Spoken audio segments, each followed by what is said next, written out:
In one of the seminars in the Weekend University, Dr. Kevin Liu talks to us about the myth as one of the main cornerstones in Jungian thought. In his talk that he called Jung and the Archetypes, he tells us that for Jung, myth is one way the unconscious speaks to consciousness. And if we have the legend and decode it, then he says that we learn the language, as we might just be able to decipher our own true selves. So he tells us that archetypes in this sense can have healing effects. So it is important for me that this phrase came out really handy when I was trying to put together this video today, but also as a complement to the presentation that I did a few weeks ago in a center where I go and buy my bio stuff, food and medications, because it complements very well what I was trying to do there, which was actually invite people to explore their own myth. And what I mean about the own myth is actually an exploration of who we are, mainly when we are finding ourselves in a dark night of the soul, or we are in a process of transition and we're trying to rediscover who we are. This can happen any time in our lives, but for me, it's happened once when I was in my 40s, and I think somehow in my 50s again, but due to circumstances. So what I want to talk to you about today is precisely, I'm going to do a presentation where I'm going to give you 6 aspects or 6 points that I think are crucial when we are trying to understand our own myth, if we're feeling like we are kind of lost in a time in our lives. So if this is something that can be of interest to you, to explore your inner world, to explore and uncover all those parts of yourself that you still haven't got access to and you feel that they are relevant for your own journey, this video is for you, my friend.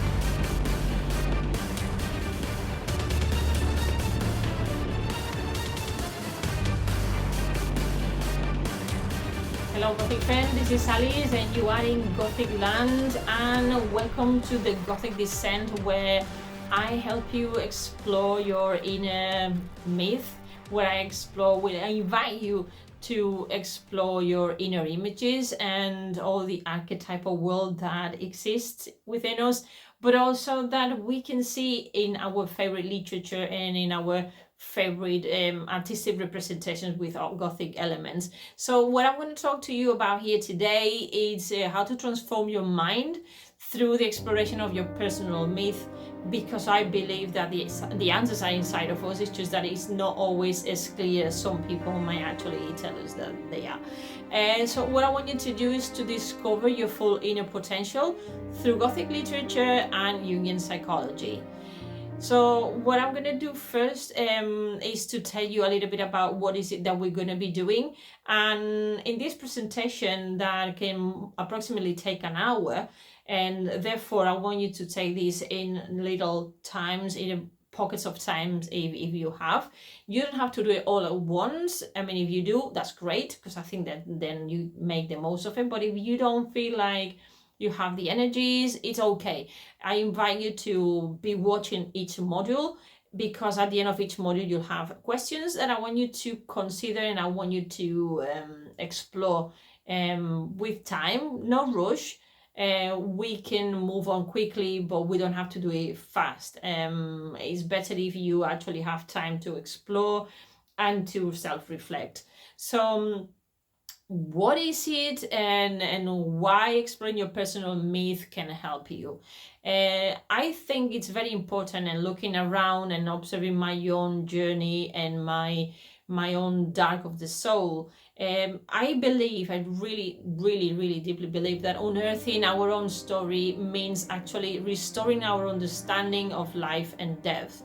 what we've been told by society, by the voices around us, about what we should be believing and how we should be living our lives. I think it's very important that we kind of erase certain beliefs that don't belong to us, and that we free ourselves from deception and also manipulation. So when we are trapped in stories that we didn't choose to have, it can deeply affect us, and it can lead us to what I've called a known life. And then there's a parallelism with Gothic stories when we have ghosts. Sometimes ghosts are walking or zombies with this known life because they kind of lost the meaning, the purpose. And take purpose with a pinch of salt, please, here. So that is what I'm trying to say, is that we live in sometimes an existence in which we feel invisible, and it could be due to societal standards and the time of life where we're supposed to be doing certain things and not others. And these can actually make us invisible. Invisibility can come also from by the hands of illnesses, by not fitting in a system where you had to step out for different reasons, like the pandemic is a very good example. And I will be telling you more about these things as we go along. So I think that this invisibility that sometimes can be seen as a weakness, or as having falling out the wagon, or whatever you want to call it. It can actually be a very powerful tool for discovering your true identity and breaking free from what actually constrains you. So what we're going to be talking about here today is 6 points that I think they are crucial and that I have created following my own journey, and they have been shaping my inner process and my evolution in the last few years, the last 5 years, as I said, in this last existential crisis. So we're going to look at art as a mirror of the unconscious. We're going to look at how Gothic literature as a communication tool, the personal shadow, death and transformation, dreams and synchronicity, and personal descent and self-discovery. So for each of these sections, we're going to have a question. We're going to have a little bit of an input with a few questions. So it's very practical, and then I'll give you some of my own thinkings and some of my own thoughts, and my own examples. So probably that way this can help you to understand better what we're trying to do here today. So let's start with the first point, which is art as a mirror of the unconscious. And this applies not only to artists, but also to people who consume art. So what we're trying to do here is making the invisible visible. So what I want you to ask, or what I want to ask you first, if you have ever wondered what role art plays in your life and what its purpose. Again, if you're producing art, have you ever questioned where that comes from, where that energy comes from? And I want you to go deep in that question.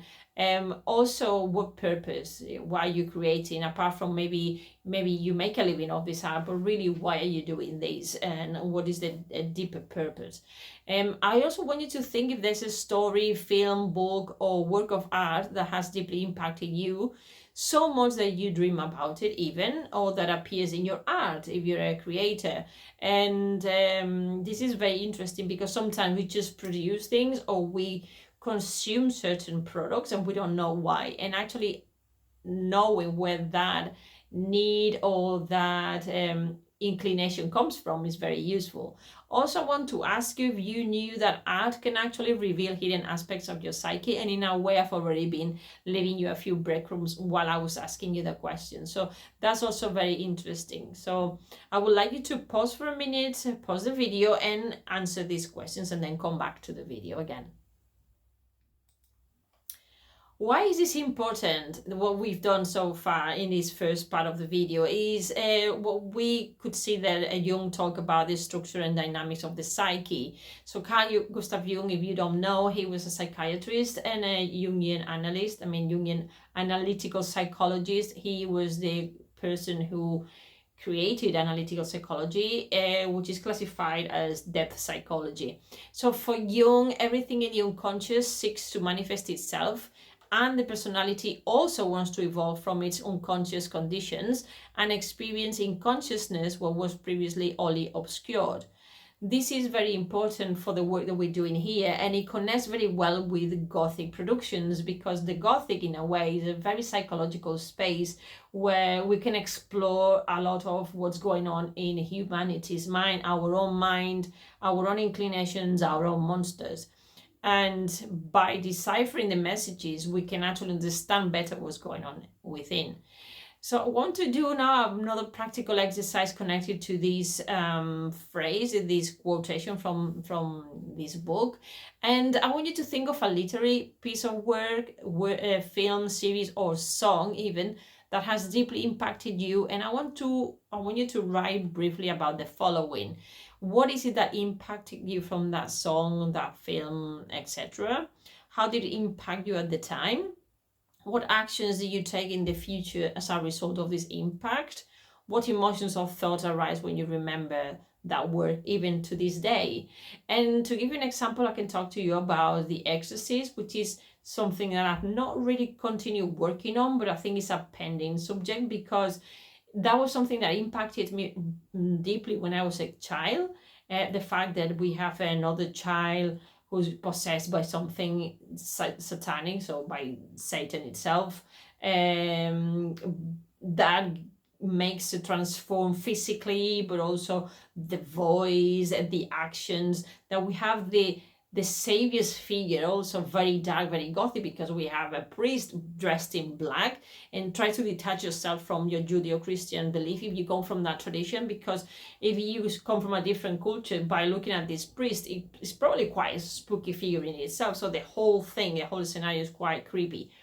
And I want you to think of how, I'm telling you, when I was working on that, I didn't get really nightmares from that dream, but it was surely an impact. But I felt always very inclined to watch films connected to body possessions, what's happening in the psyche, what's happening in the unconscious. To what point are we believing that something is happening in our body, or to what point really something is happening in our bodies, and how that can change us, and how I've connected that with illnesses that can actually possess us and change us. So we can talk from the microbiome, we could talk from very different angles, like a chronic illness, as I said, but also aging, when your body doesn't feel like your body anymore. We could go into many different aspects, but literally speaking about the exorcism and getting something out of our bodies is something that somehow we keep working on. And I could go into very strange places, but maybe not now.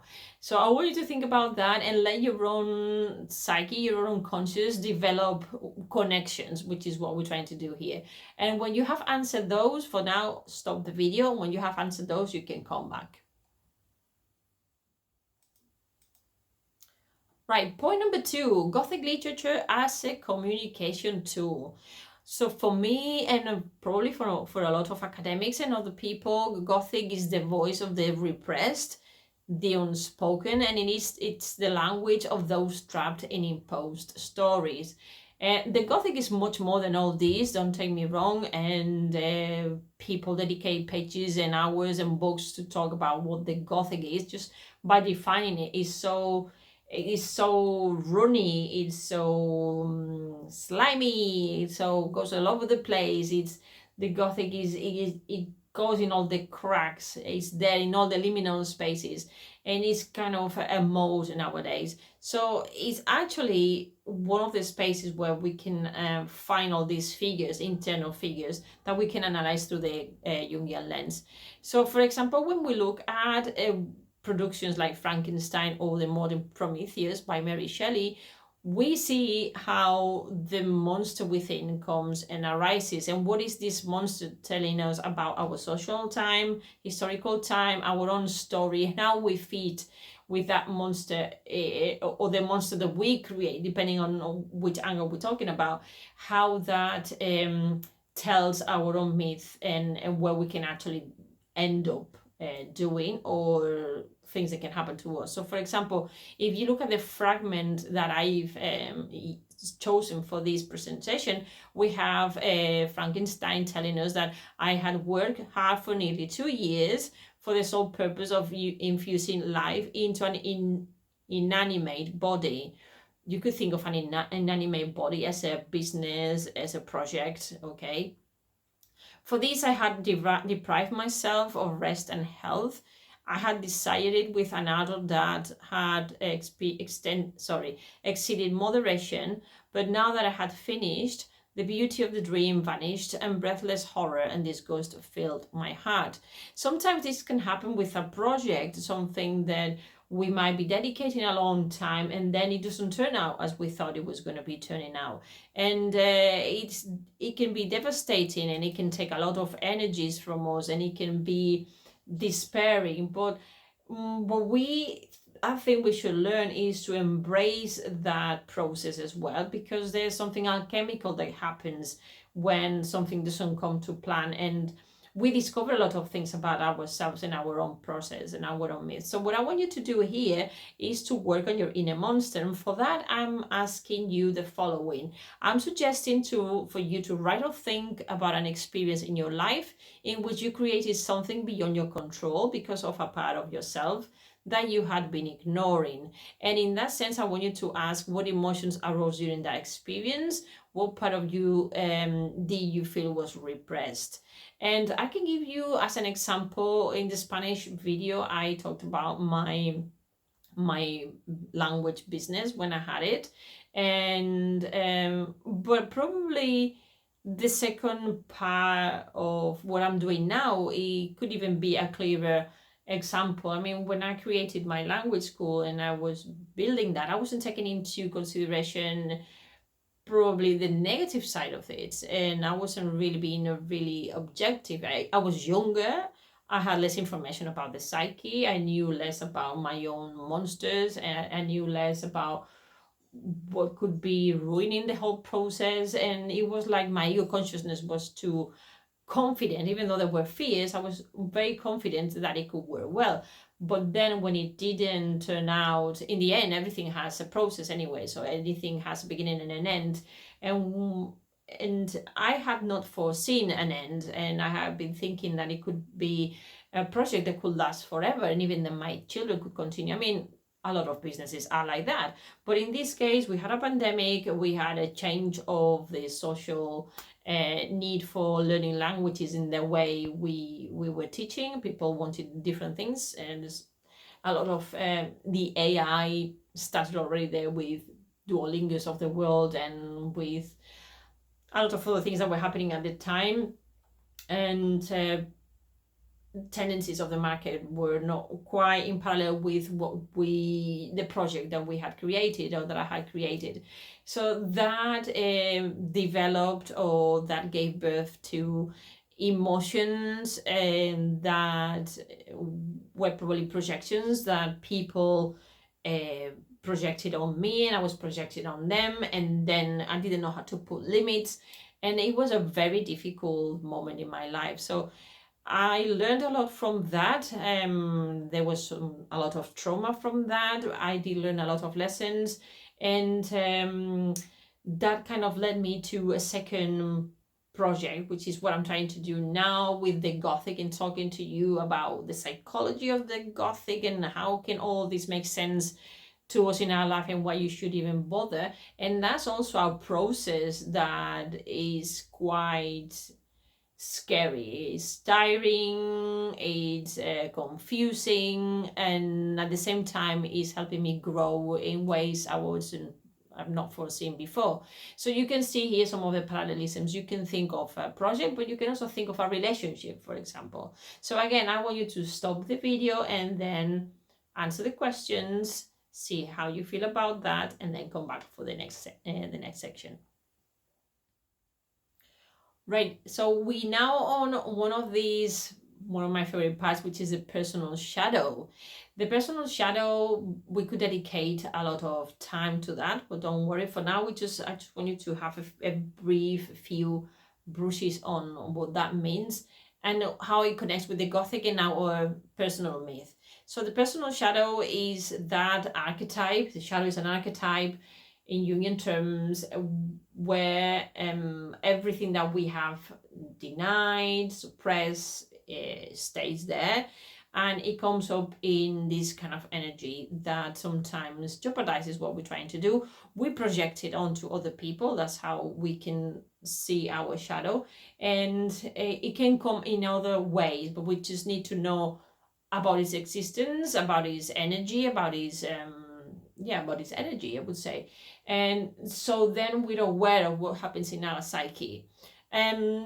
So in this slide, what I've written to you is that invisibility and this non-life that I was talking to you about before, when we are in a process of transformation, or we are transitioning from one situation, moment in our life to another, is often a sign of a shadow that has not yet been integrated. And the shadow, the aspect of integration is not just for the shadow archetype, but for other archetypes, is actually the fact of making known what is unknown, what is unconscious, take it to consciousness so we can work with it. And then that's how we can integrate it, accept it, make it part of who we are, with no trauma, with no drama, without embracing it, without criticizing it, just accepting it is as it is. Because in this sense, we can actually move on and we can evolve.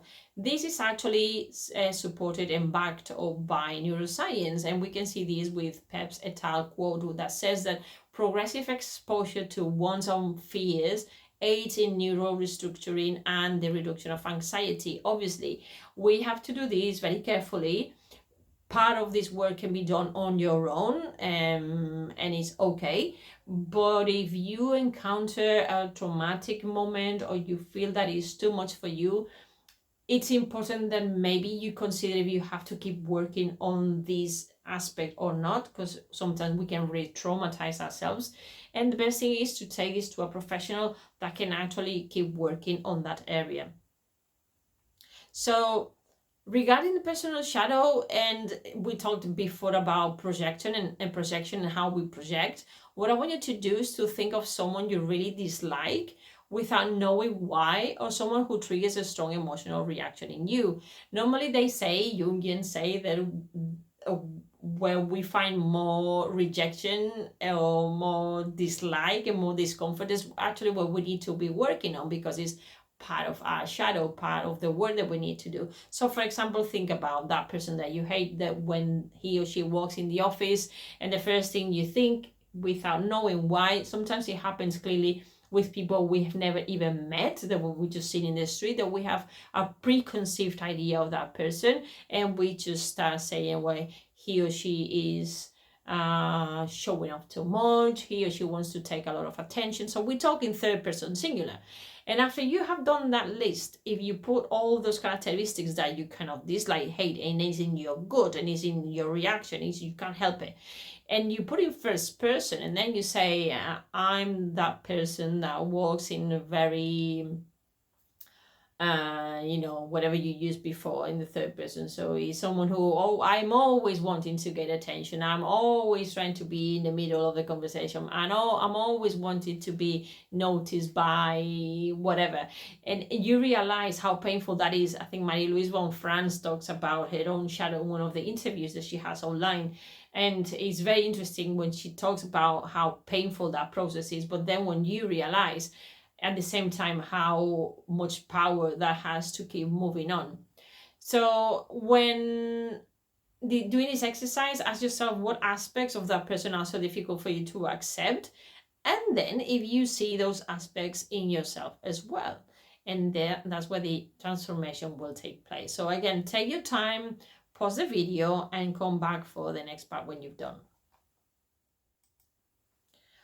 Okay, the next section is about death and transformation. And when I was telling you about non-life at the beginning of the presentation, we said that non-life is the situation or that moment or that feeling that we go through when we feel we don't fit in society, for example, and we have stopped being ourselves, or we have been dismembering parts of who we are to become something that we don't really align with. But it seems that society or our circumstances seem to be pushing us towards, and that we feel like we need to go in a direction, but it doesn't really align with us.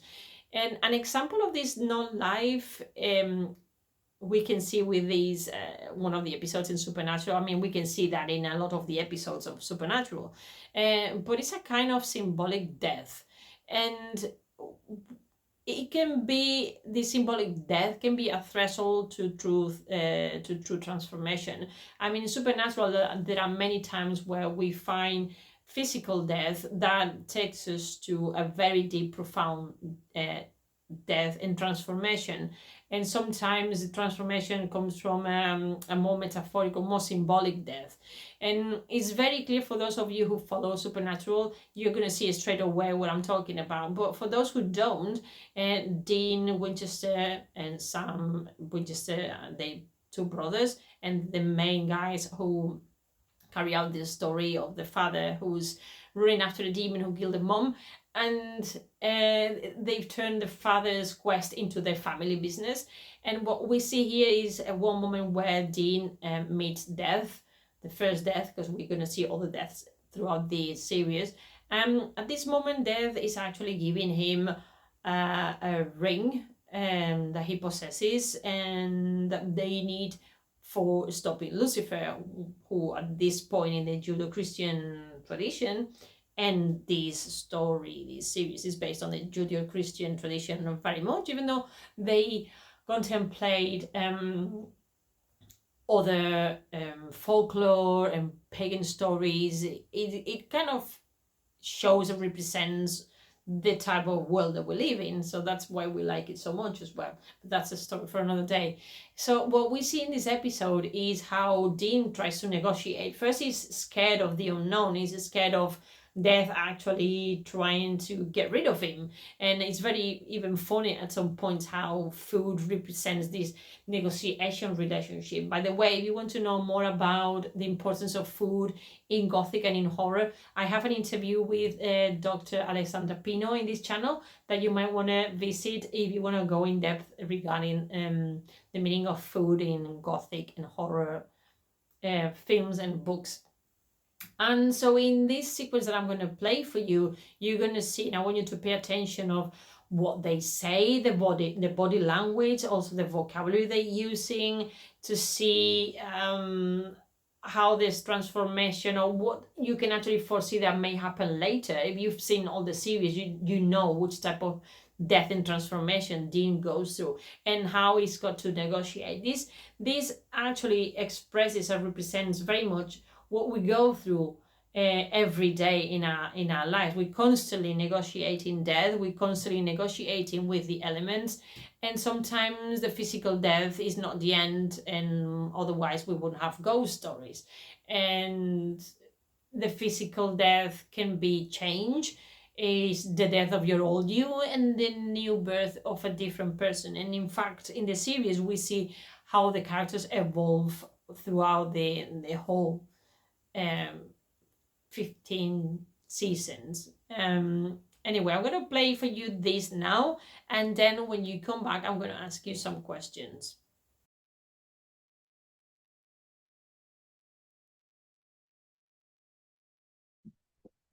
Join me, Dean. The pizza's delicious.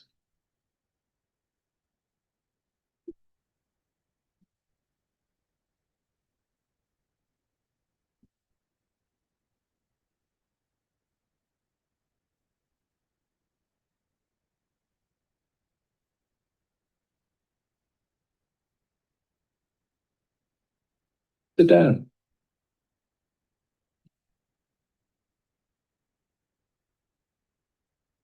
Took you long enough to find me.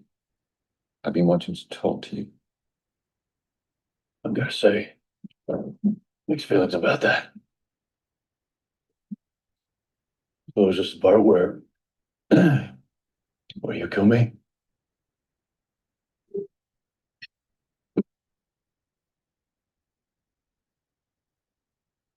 You have an inflated sense of your importance. To a thing like me, a thing like you, well, think how you'd feel if a bacterium sat at your table and started to get snark. This is one little planet, one tiny solar system, in a galaxy that's barely out of its diapers. I'm old, Dean. Very old. So I invite you to contemplate how insignificant I find you. Eat.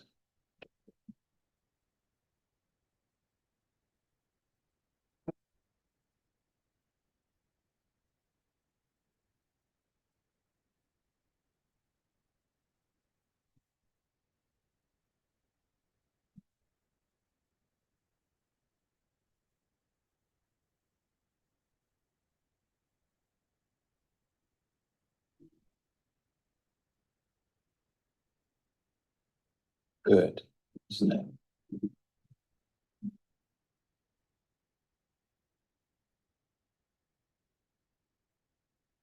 I gotta ask, how old are you? As old as God. Maybe older. Neither of us can remember anymore. Life, death, chicken, egg, regardless.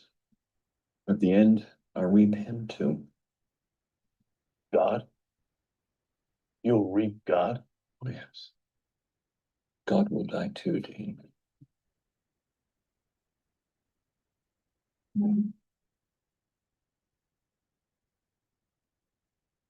Way above pay grade.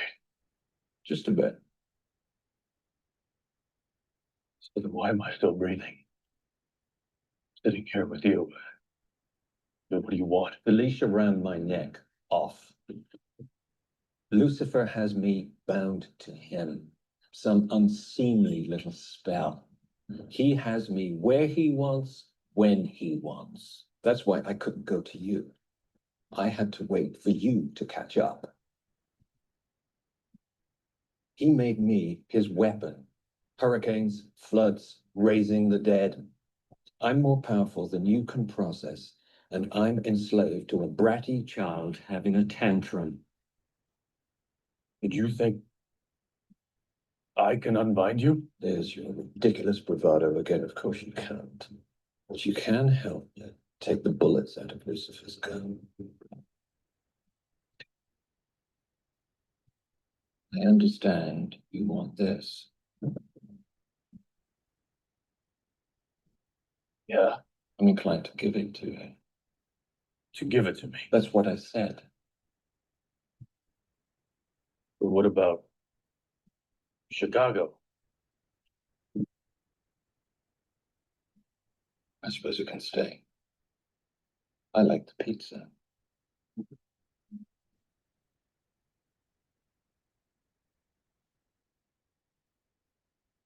There are conditions. Okay, like? You have to do whatever it takes to put Lucifer in his cell. Of course. Whatever it takes. That's the plan. No, no plan, not yet. Your brother, he's the one that can stop Lucifer, the only one.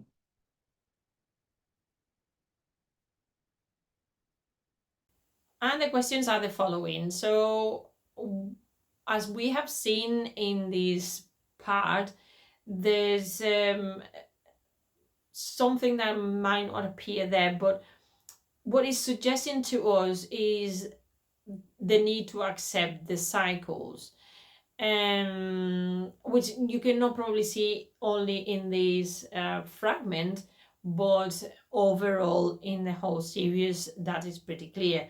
So what I want you to do in this moment now is to reflect on a significant loss or major change you have experienced. So in this case, what I want you to think is, how did this experience transform you, even though it was very painful? How were you reborn from this experience? Did you learn anything from this change? So again, I could talk to you about closing my business, my language school, and then creating something completely different, where the language somehow and the communication is still there, but not in the same format. and how that made me go in depth in my own psyche through Gothic literature as this tool. But also life cycles. We tend to think of life, even when we teach the language, there's a parallelism when I talk about what I used to talk to my students about tenses. And I always used to talk about the timeline. And really, time is not in a linear form. It's actually circular. If you think about cycles, nature is this process that we actually don't sense linearly, but we sense it more like in a circularity. Day and night is this circle that, yeah, it moves on in time, but it's not linear because there are cycles in this line of life. Maybe there's a line in a circle, I'm not sure. But the thing is that we do not accept sometimes these cycles, and that's where we have a problem. So what I want you to think about is these questions. And as I was trying to give you an example, and I went back to my business, you can also think about an illness that affects your body, and that also has a cycle. It could be my case. I've got since last year Lyme disease, and I'm trying to work. I've undergone treatment, and it's still ongoing, and there's all other problems at a more an immune level that I'm trying to work on, that has a starting point when I was a teenager. It was not even nothing to do with Lyme. It's just that Lyme was kind of made something, it worsened an original situation. It has a cycle. Every illness has a cycle, and obviously what we do as human beings, we stop the cycles and we create new cycles. So in those transformative moments, we go through different experiences, and part of us kind of dies, but we kind of reborn again with a different view. And sometimes that can happen in a meeting with your doctor, when you realize the results and he or she reads to you the findings, and then you have to face a new cycle. This is one of my examples, but I could give you many others, and I'm sure that you can think of some yourself. So take yourself some time, answer these questions, and then we'll continue with the next section. Right, what I want to talk about next, this is the penultimate slide. I want to talk about dreams and synchronicities and how they are connected and why they are important to us. And for that, I'm going to bring up an example of Stephen King's book Misery. I have to say that dreams is one of those aspects of the human experience that not everybody takes seriously. Maybe because they don't remember them, or maybe because dreams can be distressful, and we try to find meaning to what we have dreamt. And a lot of times our ego consciousness is trying to make sense of it, and we kind of feel embarrassment sometimes. We feel guilty even for what we have dreamt, because there are things that we can control and that morally might not even be right. But actually, what we find in dreams is a symbolic realm, is our unconscious trying to communicate to our consciousness, and that can happen from an individual unconsciousness or a collective unconsciousness, and there are different things that we're not going to elaborate on here today. But dreams are connected to synchronicities in the sense that we might have forgotten a dream, but the unconscious is always going to find a way out. We see that clearly in Gothic stuff, in Gothic novels, and in Gothic productions. So, for example, you can think of a situation, when you have a ghost story, where you have someone who's dreaming, and then imagine in this dream the main character is dreaming of someone who's not seen for a long time, and then the day after they come across this person, or they have news about it, and then all of a sudden we have a spooky situation. In real life, we go, "Ooh," and we think it's some kind of witchery there.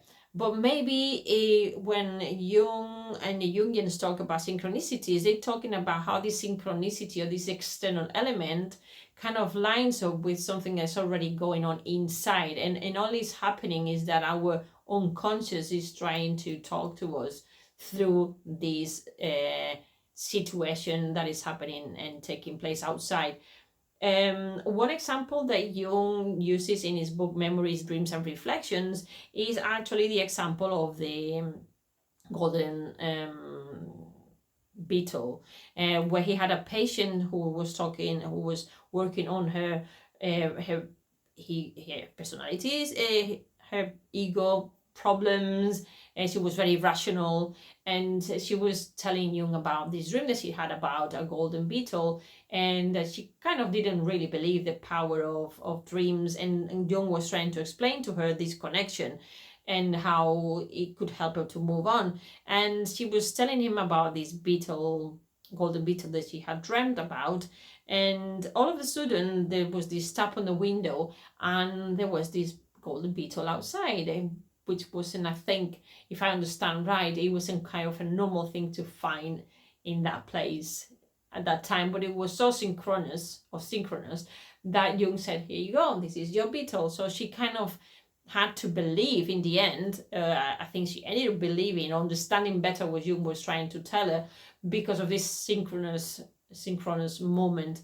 So I'm saying, and I'm explaining this for you to see the connection, and also to see how many horror and Gothic authors based their best novels and the best work, or the work that we still reading nowadays, it was based on dreams and in synchronous events that were taken outside. For example, Mary Shelley, that was Exhibit A, we were talking about before, Mary Shelley and Frankenstein, and this novel or this story came to her in a dream, this monster, and it was probably triggered by the whole conversation that had been taking place the nights before, but also the historical moment, and also whatever was in her inner mind, her unconscious, but also at a collective level, the fear of this monster that was starting to be created due to the new scientific paradigm and what was going on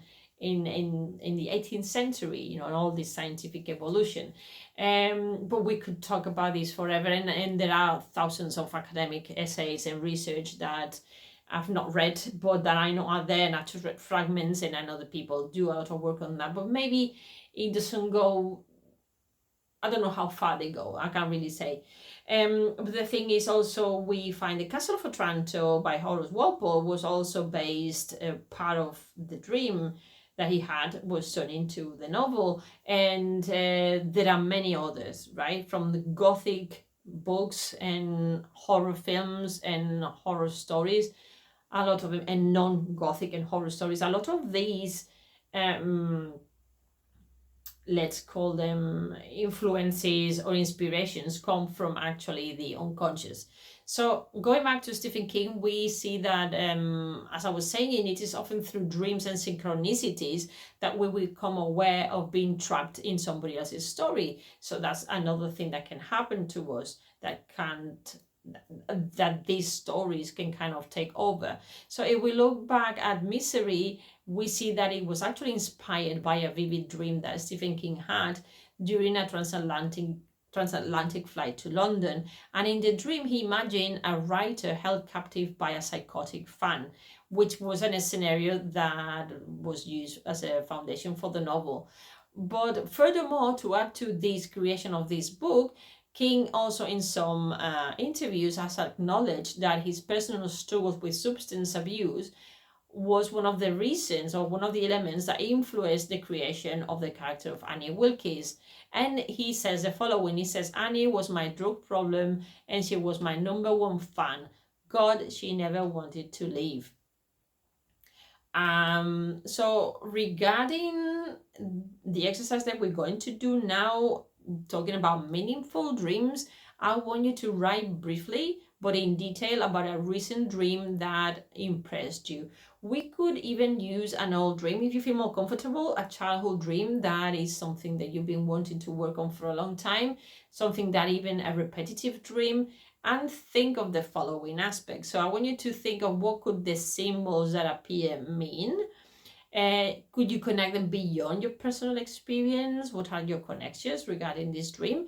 And if there has been an external event that reminded you of this dream, every connection that you do can give you information. And it's very interesting when you start connecting your the things that you watch on TV, the books that you read, how they probably align with your inner emotional moment and time you live in. So we don't really listen enough to those, and I think it's very important that you pay attention of those emotions and all those little thoughts that fly around in our heads during the day, and how they might actually influence what we dream, or maybe how they manage to find their way out through our dreams, because our unconscious is trying to constantly communicate something consciously, and this is telling us again a story of our own myth. And that's what is so important to instead of finding ways of getting out of our situation through a very rational thinking, that we also listen to our unconscious, and they need to kind of negotiate the consciousness and on the unconscious. They need to negotiate and get to an agreement of what's going to bring balance to that person. Okay, let's move now to the last aspect, the last section, which is the personal descent and self-discovery. And for that, obviously, I'm going to be using a Greek myth, because Jungian psychology, they love Greek mythology, but it's not the only mythology that they look into. Jung actually traveled a lot, and he started traveling in his 50s, and he visited the African cultures and other cultures around the world. I think he was in contact with the American Indians as well. So he kind of wanted to see if there were these archetypal patterns that we all followed, and he realized that as humans we all share common experiences, and these experiences and structures from our psyche worldwide, and they are common to being a human being. So one of the myths that can actually explain better, or one of the best myths that can explain the descent that we go through when we transition a dark night of the soul, is actually the myth of Persephone. For those who are not familiarized with Persephone's journey, where we have this descent into the dark spaces of our psyche, we see the story of how Hades, her uncle, and also the god of the underworld, abducted her while she was picking flowers and took her to his kingdom. Her mother, Demeter, the goddess of fertility, desperately searched for her, plunging the earth into eternal winter. While she could not find her, she then said, right, that's it, humanity is going to go into a permanent winter, which obviously that could upset the cycle of life. And finally, Zeus intervened and agreed with Hades, who was his brother, that Persephone would spend part of the year with her mother and the rest with Hades. And this depended on how many pomegranate seeds she had eaten in the underworld, which is something that a lot of academics discuss, and they have many conversations about this. Because if it was voluntarily, then we have some information. If it was really forced, we have a different type of information. If this is something that might interest you, I do have an article that I wrote some time ago for my magazine that now is something that you can buy individual. You don't have to buy the whole magazine. You can just buy the article, where I'm giving you all the Gothic Jungian connections, and you can see further how I explore part of this, and what takeaways you can actually have to keep working on your personal myth, if actually happens to be that Persephone is one of the journeys you feel identified with, which I do in my personal case. So the cycle, going back to cycles, so this cycle explains the origin of the seasons. In the old times, myths actually explain the dynamics of the world the same way that they can explain the dynamics of our psyche. So this cycle explains spring and summer as being the time when Persephone was with mom on earth, and autumn and winter as the time Persephone was in the underworld with Hades. So the questions for these is going to be the heroine's journey. And I'm not going to talk about the hero's journey by Joseph Campbell, who coined the term based on Jung, because it's very masculine, and which is fine because it's the physical journey when we face the dragons, the monsters. Think about an illness again. So physically is the devastating moment of the fight where maybe we can die in the process, or we can maybe be reborn again with a lesson learned and taken to our daily life. People will live with some kind of learning, and then we will start again. And so it's a physical journey, but what happens to the hero or the heroine is also a psychological journey. And some writers and analysts, and I think some academics, talk about the heroine's journey. And in this sense, we have more of a psychological journey, because the physical journey changes us psychologically as well. We feel that we've changed, we're not the same person as when we started, etc., etc., and what those changes entail. Going back again to my personal stories, businesses, loss. I've not told you about when I lost, I'm a mom of two, but in between I had an ectopic pregnancy that changed me a lot, because there was death and then a rebirth, but also I had a miscarriage or I had to have a termination. And now I've got Lyme disease. So my motherhood, on the one hand, that threw me through a heroine's journey and a hero's journey that was very, very hard. And it made me see other women and how the women related to me in that space in a way that I was never expecting, and how some women can be really negative to other women, how the women do a lot of work to help other women. So we see the great mother archetype there in a positive and in a negative way. But also it's very important to see how that talks about your own myth as well. So that's in my situation. But what I want you to think is about, in your metaphorical descent into the underworld, how did you confront your fears, securities, or pain? What did you discover in that process? What aspects of your personality has emerged most strengthened? And I could tell you all about my experience, but I want you to think about yours for now, and we'll talk about this in another time. So for now, stop the video, answer the questions, and I'll see you in the next module. Well, I'm not going to see you in the next module because that was the last module, sorry. So what's next for you now, right? So now you've seen the 6 points that I consider more relevant and more important for the personal myth. Basically, this is something you're not going to find anywhere else, because it's my own doing, it's my own process, it's my own way of, for now, of trying to make sense of what's been going on in all my changes in this dark night of the soul. And what I'm going to do is I'm going to do some presential talks here in Spain. If you're interested, you're around, they're going to be in Spanish. I'll leave you all the information down in the video.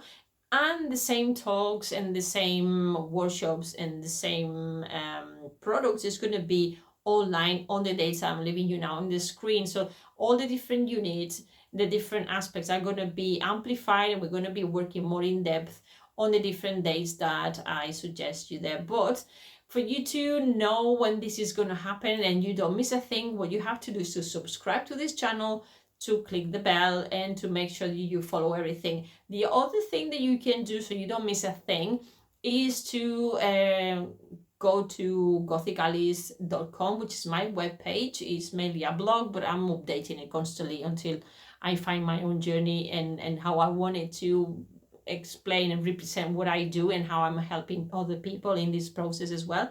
And is if you subscribe to my newsletter, which is yes, on the web page, you would see there ways of accessing that. Oh, you can write to me, alicegothicland@gmail.com. You become a subscriber, and then you'll be updated every month. I write a free newsletter where I update you with everything that I'm doing, creating new videos, new content, things that I might not be posting on video, but I'm writing in different places, events, you name it, it's all there. If you are in the list, then I can keep you informed. So for that, if you're interested anyway, I can send you the links, tell me in the videos. There are many different ways we can do this. Or you can also follow me on Patreon, which if you do that, then it would be fantastic because you can also support my work. By supporting my work, you have different modalities, and it's very interesting because I'm trying to do some presential workshops here in my home and some retreats. And by doing those, we'll be able to work more in depth the personal myth. We can meet. It's always a lot nicer when we can have these more intimate conversations and we can really do work in depth for what you actually need. But for that, again, if you subscribe to my webpage or to my Patreon, you will be getting extra information, extra material, anything that you need. But you need to go there and check what I can offer you there. For now, to say that when you do access the workshops, what you're going to be working on is, as I said, we're going to be talking more about these topics, but we're going to be doing more exercises, we're going to be doing more reflections, additional resources.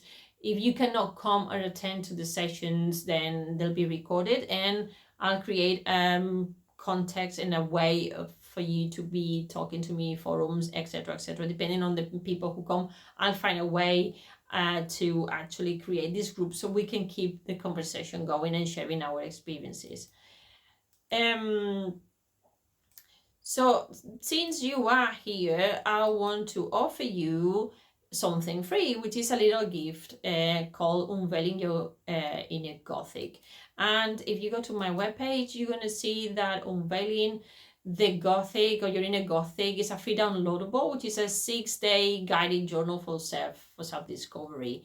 And what I want you to do here, or what I'm helping you do here, is to unearth the truth of your story, to transform yourself in just 6 days. Obviously, psychological transformation, it needs a longer time than just 6 days, but in 6 days, you can transform and set up the foundations for this longer term journey, and it's very, very useful. And I've created that based on my own experience and what I think can actually help other people as well. So what is this guided journal for? So it's actually an immersive Gothic journal, an invitation to explore the hidden depths of your psyche through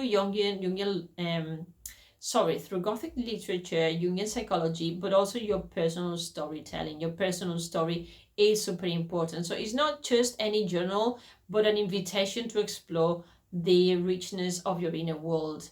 Your unconscious for me is like, or our unconscious, like a beautiful mansion with many doors, many secret doors that are waiting there to be explored and open. But also, like in any house, rooms can be changed, furniture can be shifting around. We might have to repop some of the wallpaper, repaint, reconsider our homes. It's constantly changing, and I think that's a beautiful metaphor to talk about our psyche.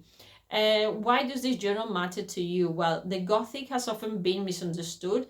Maybe not countries like in the UK or in the States, where the Gothic is something that you study, guys, over there at universities more openly. But here in Spain, for example, is still quite academic, is quite unknown.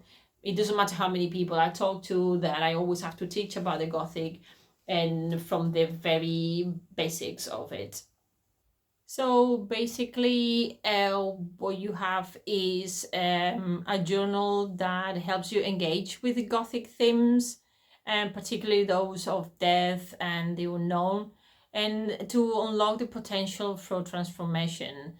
This is what we're trying to do here. So this way you can observe all your archetypal figures in your dreams, and it can actually offer you valuable insights that you can apply in your daily life, which is what we're trying to do, make this kind of very practical indeed. And so this guided journal is designed to help you transform your fears into creative work, which will allow you to interact with it in a safe, constructive way, to discover your personal myth. Part of the journey will be this, and it complements very well the presentation that we've just done. It will strengthen your connection to dreams and synchronicities, which also we talked about in the presentation. How does it work? So each section of the journal introduces a theme, as I said before, and because it encourages to look at this topic with no right or wrong answer, is something that you can do very safely. It's not a therapy, it's deeply personal and it's an introspective journey, but it is something you can take to therapy to keep working on your psyche with your therapist. So what you have here is you can download it for free, and as soon as you do that, then you'll belong to my email list, and therefore I'll be able to be sending you information every month, or every time there's something new for you to see or something new for you to know, you can access that, no problem. Right, so the one thing that, for example, you might be thinking of, if you don't know me, why should you trust me and why you should trust my proposal here? There are various points that I've been telling you all about all along throughout the videos, but basically my career as an English teacher taught me and made me observe how my students found internal narratives that were reflecting their fears, mental blocks, and that they went beyond the language space and the learning the language. It was more personal. It had to do with life beliefs. And so when we use horror stories in our classes, and mainly in Halloween time, or we use texts about psychology behind the scenes and all these generated greater engagement in classes. But it also revealed to me that there were some psychologists, some psychologists called limiting beliefs. I became aware of those, but I didn't really have the tools to help them any further. So that took me into start tapping into psychology. On a personal level also, when I had to close my company and my husband's illnesses led me to go through this dark night of the soul, which I'm still quite there due to also the new way I'm trying to create my new personal brand at the moment.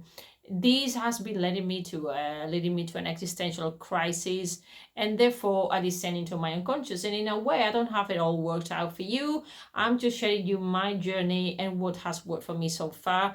And I don't have all the answers. I don't have a successful business that you can copy or replicate, but there are many insights that you could probably find valuable. So also learning to transform this non-life that I started to come across into a meaningful path is what has allowed me to build at least a narrative that is aligned with who I truly am at the moment. Not maybe the person I might be in the future, but the person I am right now, and how I want to help you do the same. At least that's the least I can do with my experience.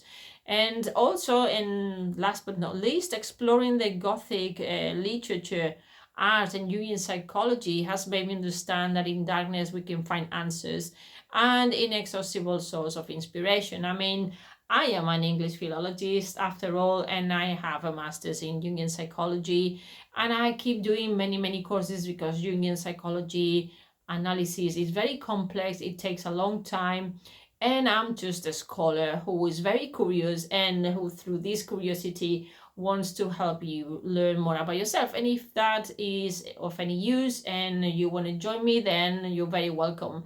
Also, keep an eye on this space because, as I said before, there might be things going on like retreats, workshops, online events, and you might not want to miss a thing.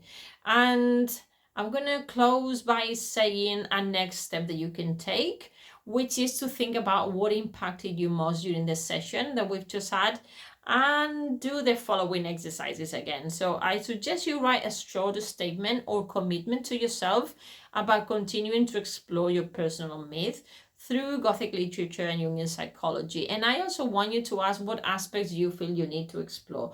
Please let me know in the comments, because if there's anything I can build to create or to do to help you in this process, I'll be very glad. I'll be very happy to be your journey companion, sharing and shedding the light for you and walking along with you to see how I can actually help. And anyway, that's it for today. Thanks for your time. I hope that you have really enjoyed it. I encourage you to continue being as Gothic as you are, or even more if possible. Thank you very much for the time. If you've been here all the time, then thank you, because I know that not everybody has the patience or the time to spend an hour with me or with any content, so I appreciate that. Don't forget to subscribe, to share, to like. If there's anyone you might consider that this content is helpful and they could benefit from, please share that with them as well, and I will be thankful forever. So thank you very much, and until next time, stay very Gothic, my friend. Bye bye.